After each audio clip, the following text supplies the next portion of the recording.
so serious, Urbosa? Oh my. I can't say the same. 10 years ago, you rarely smiled, my little bird. Urbosa? I feel like you've called me Little Bird before. I was wondering where you got that name from. Huh? Halt and face me. It was at this moment that he knew. He fucked up. Urbosa! The champion of the Gerudo, pilot of the divine beast Va Naboris, and one of the champions chosen to aid Princess Zelda in her quest to seal Calamity Ganon. She'd be insanely helpful to Zelda, not just on the battlefield, but also serving as a mother figure to the young princess, something she truly needed. But alas, this story does not have a happy ending, as Urbosa, alongside the other champions, would perish in the Calamity. All of Hyrule's hopes lied in Zelda and the one chosen by the Master Sword, Link.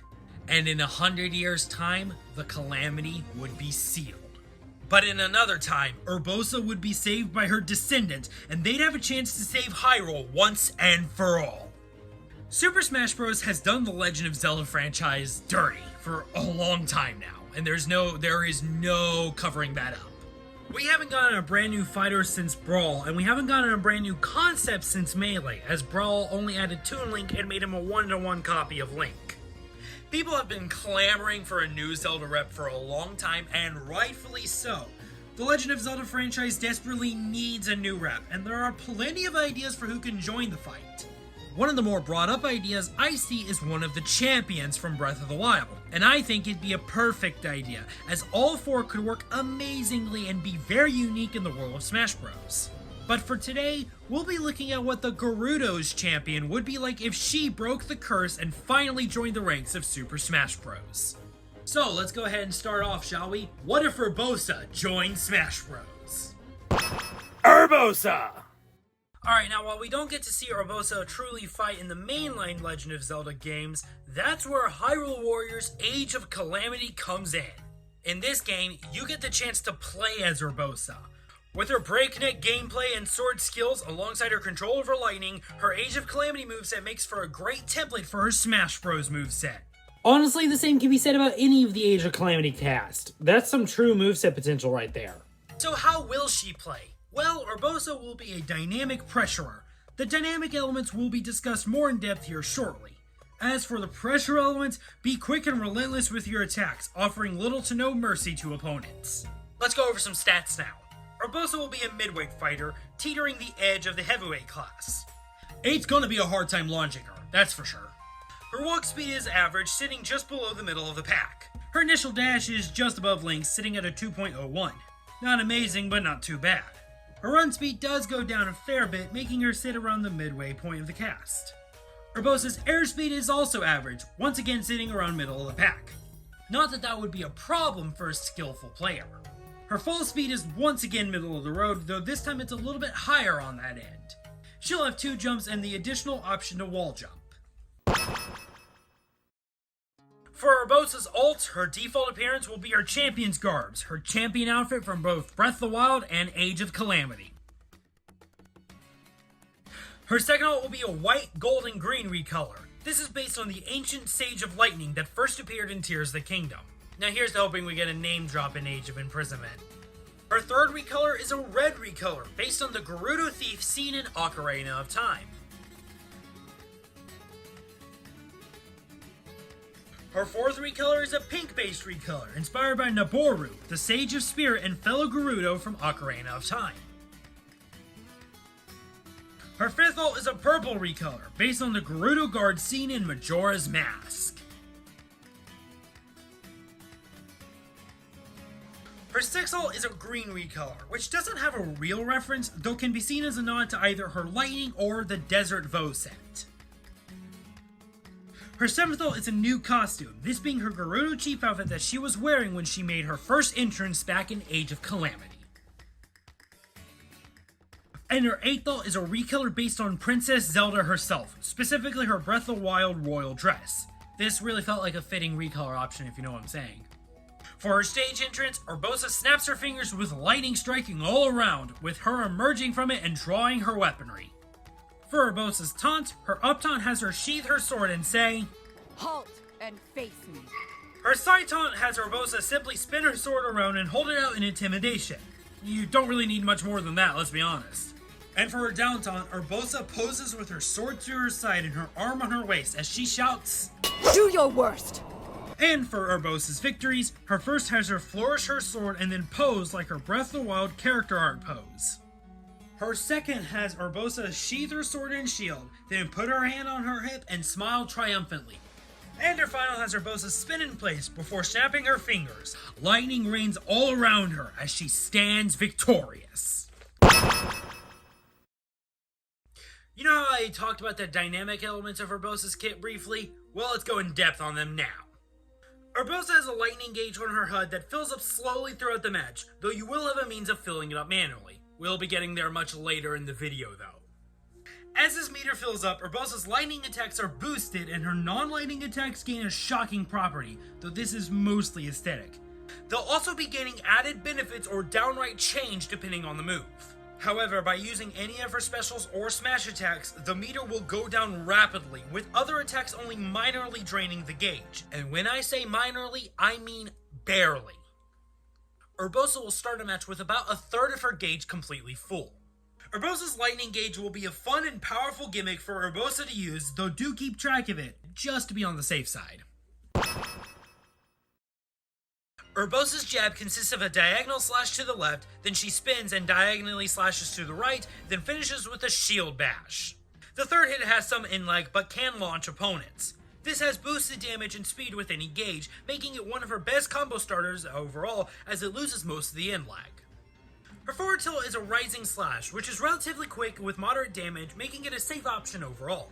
It has boosted damage with any gauge. Her up tilt has Urbosa jump up and kick back, and whip around and spin, and then she jumps back and does it again. Was this a funny joke, chat? It does decent damage at the cost of some start lag, but it's great to attack airborne opponents.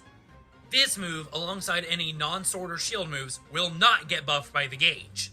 For her down tilt, Urbosa simply performs a sweeping kick, which comes out fast yet isn't very strong. It would be great for edge guarding or bouncing opponents upwards into perfect range for Urbosa to follow up. And for her dash attack, Urbosa simply thrusts her sword forward. It's a simple attack that deals solid damage with some minor in-lag and noticeable start lag. With charge, this gains a shocking property which can stall opponents. When the meter is full though, it can even launch opponents, though by doing this, the gauge will be drained even more. For her forward smash, Urbosa charges and then jumps up to swing her sword overhead down, with a fuller lightning gauge adding a line of lightning crashing down. This deals a ton of damage and can kill much easier, though it does have a ton of in-lag.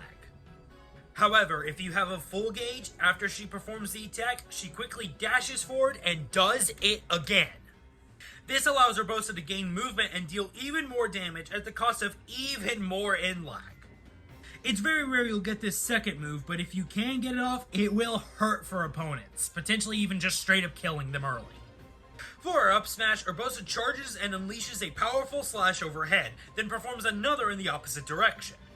It's a very quick attack after release and can kill at much higher percents. It's got boosted damage with the gauge alongside some boosted range. And for her down smash, Urbosa charges and jumps up into the air, slashing down underneath her.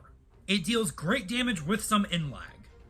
With lightning gauge, she'll also infuse the slash with a stream of lightning, dealing way more damage and knockback. Some quick notes before we finish this off. The forward smash drains the most charge, especially if you get the second attack off, while the up smash drains the least. The down smash fits comfortably in the middle. Urbosa's neutral air has her spin around in a few circles with her sword held out. This attack comes out surprisingly fast, acting as a more defensive get-off-me tool than anything. This gains some extra knockback with charge, but not much. Her forward air has Urbosa throw out her shield as it spins before she quickly recalls it. It has some minor in-lag, but it covers a long area in front of her. This has boosted range and a second shield toss with charge, though it gains more in-lag this way. Her back air has Urbosa kick behind her for a simple yet effective aerial. She can throw this out in a pinch if she needs to, allowing it to be used to continue the pressure if someone gets too much of an advantage on her. Urbosa's up air is effectively like Cloud's, though her sword is angled at a 45-degree angle. It's a surprisingly reliable attack to use in the air, dealing great damage though not being useful for combos. It gains some extra horizontal range with charge, and Urbosa's down air has her perform a shield slam down into the ground. If she hits the ground, lightning will explode all around her. This will deal insane damage to opponents, though can send Urbosa to an early KO if you aren't careful. This will drain the gauge if you hit the stage, and it won't be powered up by it either. Urbosa grabs with her shield hand and pummels by kneeing the opponent. Urbosa's forward throw has her slash at the opponent 3 times before blasting them with lightning to launch them. This will act as her kill throw. Urbosa's back throw has her swing the opponent behind her, then shield bash them to send them flying even farther backwards. Urbosa's up throw has her quickly swing in place before slashing upwards to launch opponents. This will be her weakest throw in terms of damage, but simultaneously her quickest. This one does benefit from her lightning gauge, gaining a boosted launch. And her down throw has her slam the opponent onto the ground, then bounce them back up with a bolt of lightning. Man, anyone else getting some deja vu from that move? Now some may be shocked by this, but Urbosa's specials aren't actually all that complicated. However, they'll all assist Urbosa in taking on the fight. So let's be honest, we gotta include it. Like, it would be wrong not to include it, right? So for Urbosa's neutral special, she'll use her champion ability from Breath of the Wild, Urbosa's Fury. Urbosa will spin around quickly in circles with lightning surrounding her. The longer the B button is held, the longer and bigger the AoE of lightning gets. It deals high damage at full potential, though getting to this point will take a long time. And if you do get there, it will have tons of end lag. But if you do get it to that point, it can cover near half of Final Destination's length and goes high up into the air. Without any charge in the gauge, it functions like the grounded version of Link's up special, just a spinning attack that deals solid damage and some minor knockback. This move will drain the gauge a lot, especially if you get it to full charge, which will almost entirely drain the gauge. Urbosa's Fury is a powerhouse of a move, though one that can leave Urbosa vulnerable if you waste it, so don't throw away your shot. Urbosa's side special should make for an interesting one, cause would you expect Urbosa to get a projectile? For her side special, she'll use Strike Cutter. Urbosa performs a diagonal slash which will send out a gust of wind if she has no charge in her gauge, or a lightning slash if she does have any charge. The lightning strike does better damage, comes out quicker, and goes very far, pretty much the entire length of Final Destination. The wind gust does lower damage and goes a much shorter distance. Essentially, you'll want to have some charge in your gauge for this move to be of any use. Strike Cutter is a simple projectile that'll help Urbosa out in the fight, though emphasizes the necessity of keeping track of her lightning gauge. Okay, let's really shake things up for Urbosa's up special. I really had to get creative for this move, but Thunder Rusher was the result of my efforts. Urbosa performs 3 quick jagged rushes, which will form the shape of a lightning bolt. The rush will deal great damage, as both her sword and Urbosa have hitboxes. This will put her into free fall, but it does get her high up, meaning she'll usually be able to get back to the stage. That is assuming you're not insanely far away from it though. This isn't Sonic Blade. The lightning gauge increases the speed and distance covered by this attack, meaning if you don't have any gauge, you might be a sitting duck about to get a self-inflicted KO. Not to say it can't help you recover in this way, but compared to normal, it's not nearly as good. Thunder Rusher is a bit on the stranger side, but it's a great recovery option for Urbosa, and one that packs a punch. Despite my comment from before, it basically is Sora's Sonic Blade, just insanely more balanced. Jeez, he should not be able to go that far. Who let him do that? That's nuts. You know, all this talk about the lightning gauge and stuff, and we don't even have a way to charge it. Well, don't worry. Lightning Charge will do just that. And regarding the other part you see on screen, well, we'll get there in a sec. Lightning Charge has Urbosa take a defensive stance and charge her lightning gauge. Nothing crazy here. She can cancel out of this move at any time, and she'll have some minor armor to help defend her. But what happens if you have a full gauge? Well, that's where the other part comes in, as with a full gauge, this move becomes Lightning Storm. This will have Urbosa throw up a circling lightning storm right in front of her. Due to it coming out right in front of her, its range is to be desired, but it can rack up damage very quickly. Essentially, if opponents get caught up in it, they're screwed, as they'll come out of it in a ripe condition to kill. That said, Lightning Storm will rapidly drain the gauge, and within 5 seconds, it will be completely empty. Plus, the moment you let go of the special, you're stuck without Lightning Storm until you have a full gauge again. After use, Urbosa suffers from massive inlag, so don't whiff it or you could be severely punished for it. Lightning Charge will give Urbosa a way to gain more gauge, and Lightning Storm is a powerful yet insanely situational move. Keep track of that lightning gauge. Got it memorized? Urbosa specials are a mix of ideas that work together to help Urbosa win this fight. And there's one more to help finish this off. Urbosa's fury is not yet satisfied. She has been waiting 100 years for this, and she is not throwing away her shot. For Urbosa's final smash, she will unleash the fury of Va Naboris. After unleashing the power of the Smash Ball, Urbosa calls down an AoE of lightning around her, which will catch opponents. Then, they'll be taken into the cinematic final smash, which drops them in the middle of the desert. Urbosa will stand on top of Divine Beast Va Naboris. She'll then snap her fingers as the Divine Beast fires off a giant beam, dealing a crap ton of damage and knockback to opponents. Opponents that are at too high a percent will be automatically KO'd by this move. Because let's be honest, getting hit by a giant laser beam from one of the Divine Beasts is going to hurt like hell. Fury of Va Naboris is a showcase of both Urbosa and the Gerudo's strength and willingness to fight back against Calamity. And that does it for what if Urbosa joined Smash Bros. That was a good one. Alright, this has been a moveset I wanted to do for a long time now. I want to say around this time last year is when I started thinking about it. Yeah, this is around the time that the backlog, as it is, first existed. So yeah, it's been a while, a long time coming, a lot longer making the video than I intended, and I'm sorry about that. But yeah, it's what I wanted to do. Nice to get it off my plate. It does feed more into that whole idea that we need new Zelda reps in Smash, which is 100% true. Zelda's representation in Smash, outside of the fighters, is fine. Music, great. Stages, I think are amazing. Items, I don't usually play with items, so like, but like, the actual fighters, the fighters themselves need reworks, I think. Everyone but like maybe Sheik, and even then you could probably throw in a couple things, you know, related to, I don't know, the harp. You know, kind of like her whole thing. But, even then, I just feel like, please just bring in a new Zelda rep of a different character that's not a Triforce trio. And this is just one of the many ideas I've seen, and one of the many ideas I've came up with, because, you know, I am a constant stream of ideas. That's part of the reason why this kit's taking so long to make, is because I came up with, 10 maybe?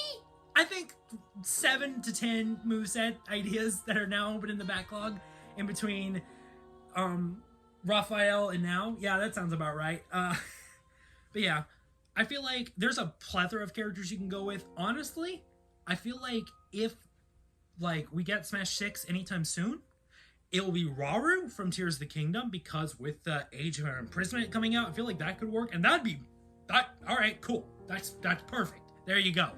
I feel like I've seen enough people say Impa that I think she's a very viable contestant, oh yeah, that makes sense. And she's also, you know, so weaving into the Legend of Zelda lore that if they wanted to do it that way, then it would make sense.